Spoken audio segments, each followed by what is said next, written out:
Greetings, Mindcrafters, and welcome to another Mindcraft discussion today. My name is Kimberly Quinn, and I am so super pumped to talk, to kind of have this discussion, which is based on one of the Minecraft classes I do, which is how free are you? How free do you feel? And what's interesting is today's the 4th of July. I'm not getting into like big level freedom. That's not even the point of this conversation. It's just what made me think of it. In fact, I'll do a little disclaimer. I absolutely love the good old US of A, and I'm thrilled and grateful to be a citizen of the United States. But this is actually not where the conversation is going. The conversation is going is that made me think of it. Though the Minecraft class that I do somewhere sort of probably a third of the way through, we get into talking about leisure and what that means, and then how free we feel in a personal way. So first, we talk about the definition of leisure, right? So the students, I'm very interactive, so I like the students. I prefer that they kind of come up with things, right? After all, it's their education. And typically, my Minecrafters are super spot on, and their young adult minds are just so incredibly amazing, really. They're definitely my niche, as they say. They're full of enthusiasm, big eyes, excited to get out there in the world and change things. Although I get the first year, so they're kind of excited just to be in college. That's like a big enough step. And then as I get seniors, here and there, then they're excited to go do big things, right? So when they come up with leisure, they'll say things like, do what you want to do, doesn't involve a paycheck, do what you love, do what you like. And then sometimes they'll say sports or art or all different hobbies that they have. And we go around, because I go around and say, what do you do for leisure, right? So basically, if you put all that together, leisure is doing what you want to do just for the sake of it. There isn't any kind of extrinsic reward to it, It's just doing something for the sake of doing it, whatever that is for you. It might be a sport. It might be art, it might be gardening, it might be cooking. Even though there's a reward because you're feeding your family, if it's leisure, you're not focused on that, even though that's what you're doing. You're focused on, I just love this right now in this minute. So it's super important. And I usually show them a cute video. It's about, I don't even think it's 2 minutes long. It's like a minute and a half long. And it's a retro. It's got all the crackly, like black and white, maybe 40s kind of look to it. And it shows, quickly going, very fast, showing different frames of, old school, sitting at a baseball game, popcorn, hot dogs, stuff like that. And then it shows somebody, I think adults listening to jazz music, playing the piano. Then it switches to retro old school men smoking cigars, just talking about, who knows, solving the problems of the world, and some different things that are just leisure, knitting, whatever. That's not on there, but that's just one I threw out there.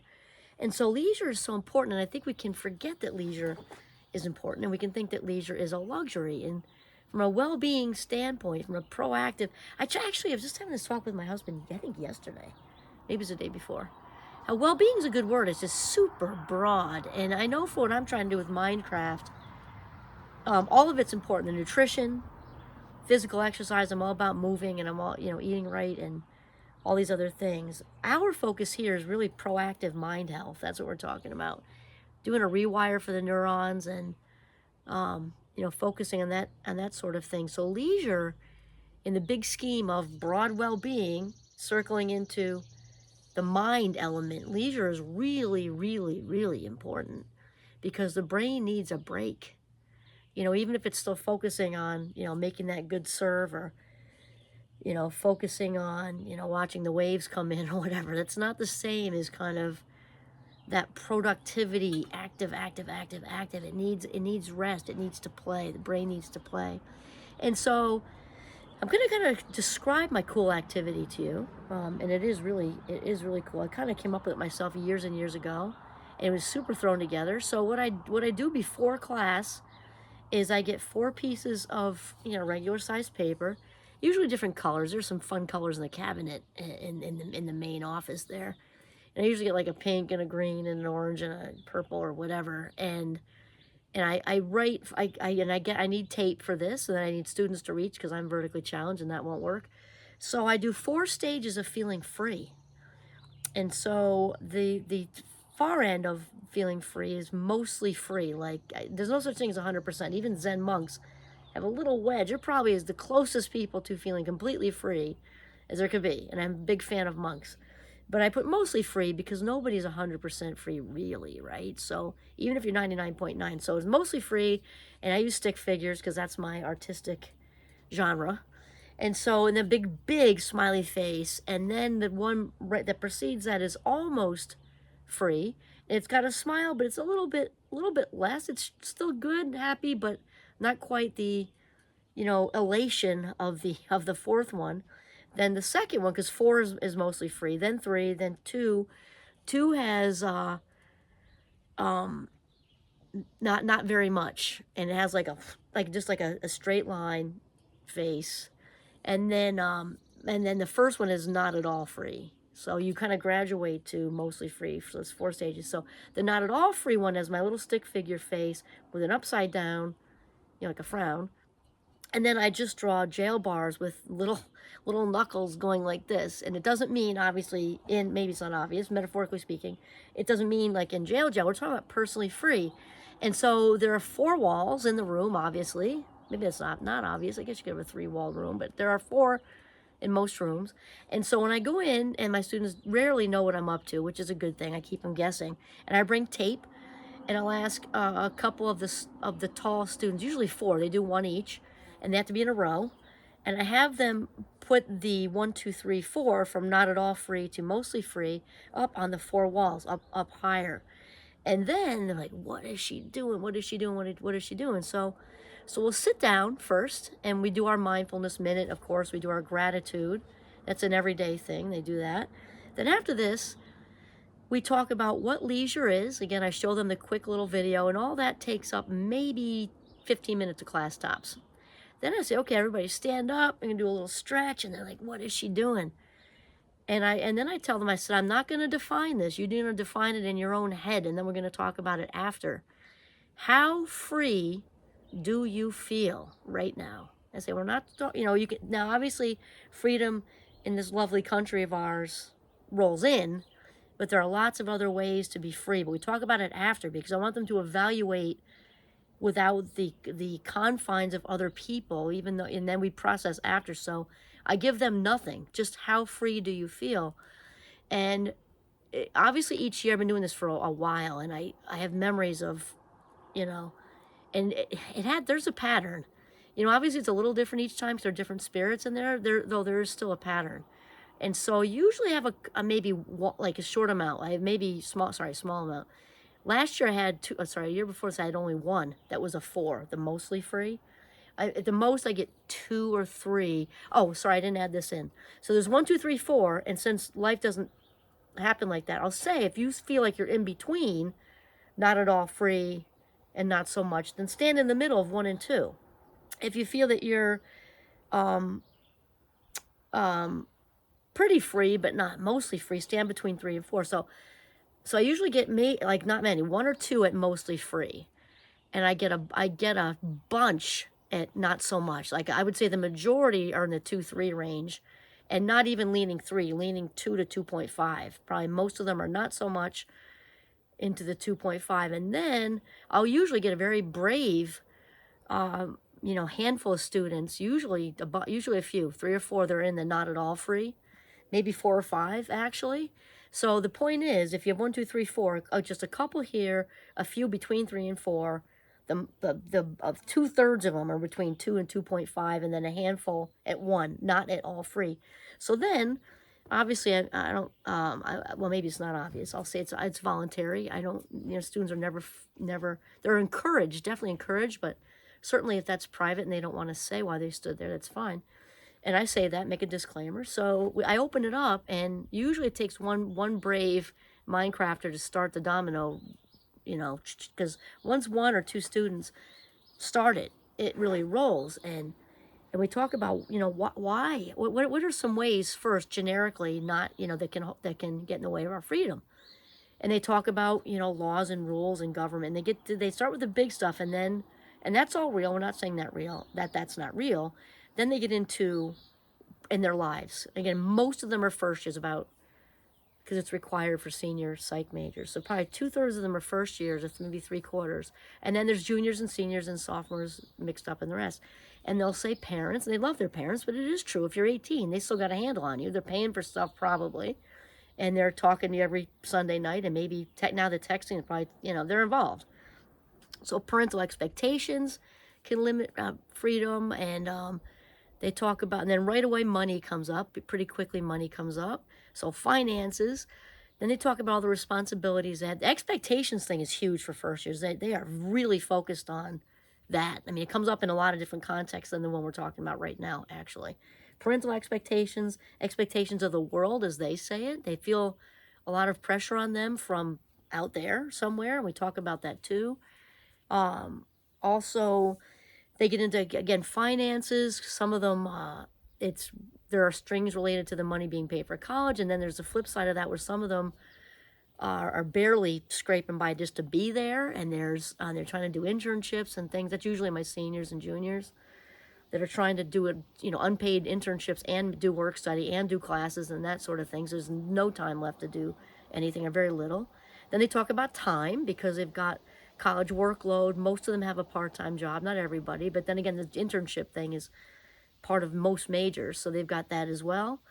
And then there's, for the seniors, they get into graduations and jobs and all the around that.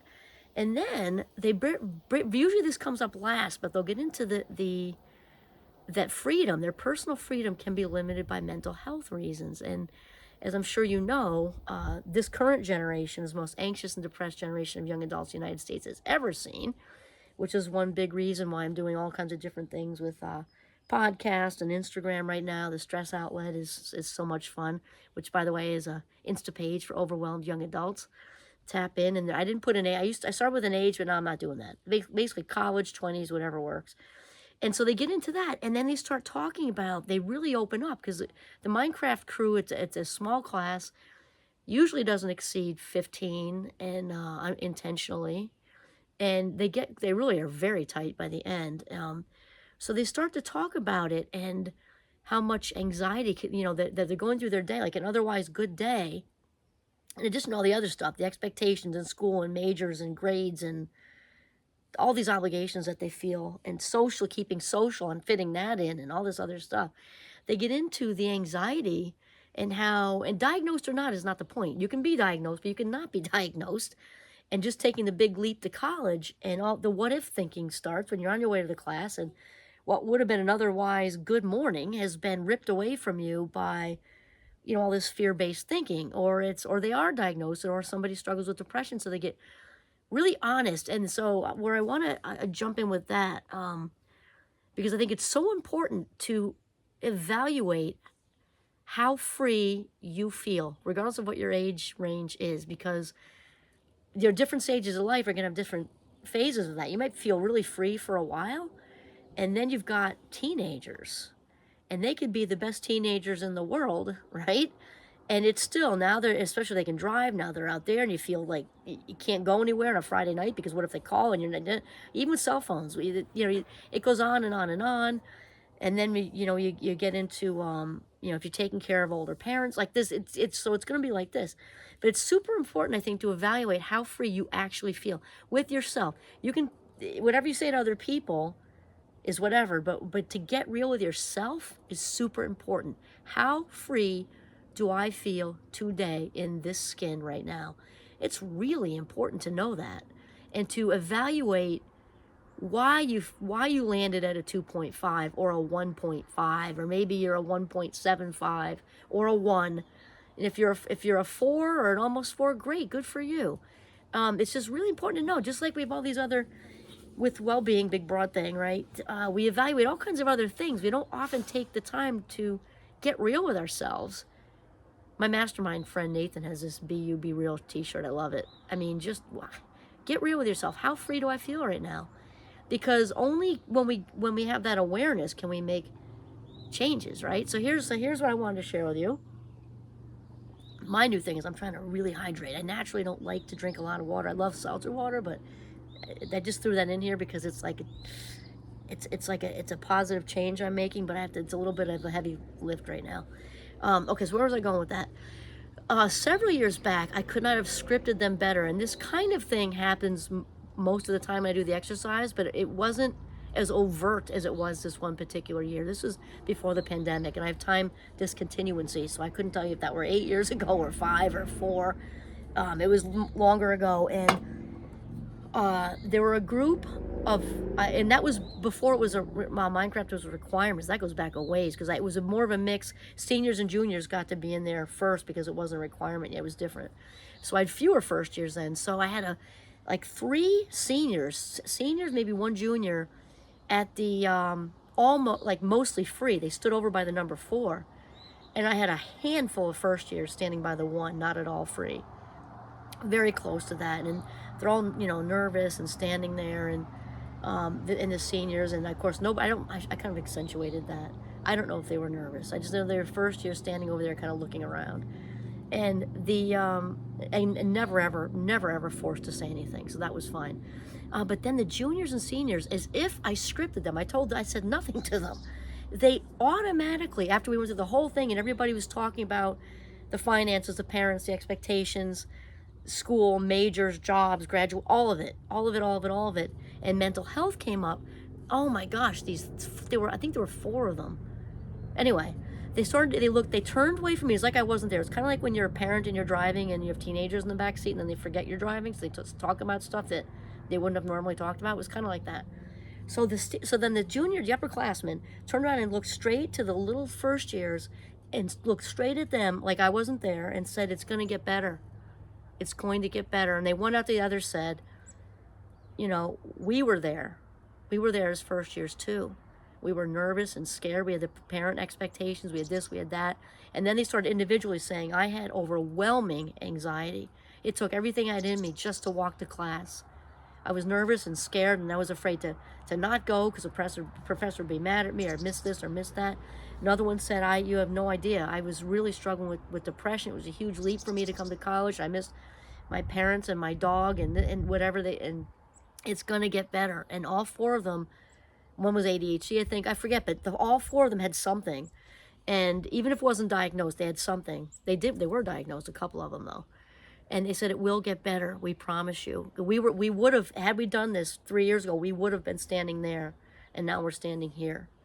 Because we did the work, and once you get on the track in college, it does get better. In the counseling center, and they got into all these things that they were doing that were proactive and healthy and good, and how the friends group thing gets easier, and once you find your niche, it just all gets better. And they do feel free now. They feel so free, because they had put all these positive things in place. And I watched the first years. I could not have scripted. I could not have, like, if it were a play, I couldn't have scripted it better. And it was just organic. It just happened naturally. And so I wanted to share that with you. I just had the thought when I was in my kitchen, my living room, just not that long ago. And the 4th of July freedom thing just kind of sparked my, thoughts, making it about personal freedom. It's just such a good story. So maybe take today. These air a couple weeks after I actually do them, but take today, a part of today, maybe not the whole day. Just go on a walk, or you're in the shower. A shower should be nice and mindful, I suppose. Well, do what you want, obviously. And just whatever, if you could take 15 minutes and just reflect on, how free do I feel? It's so important. It's important to know your blood pressure. It's important to know your weight. I suppose it's important to know a lot of different things about your body, and it's important to know this and that and this and that and that and this. It's also important to know, well, how much exercise you're getting, good stuff taking into your body. It's important to know how free you really feel. As far as we know, this is the only goal we get. This is not life is not a dress rehearsal, as they say. This is the big game. So life minutes, valuable life minutes. So you want to spend them like they're cash. In order to do that, you've got to have the awareness of where they're all going. Okay, this is Kimberly Quinn signing off from my deck in northern Vermont. Have a mindful, leisurely day.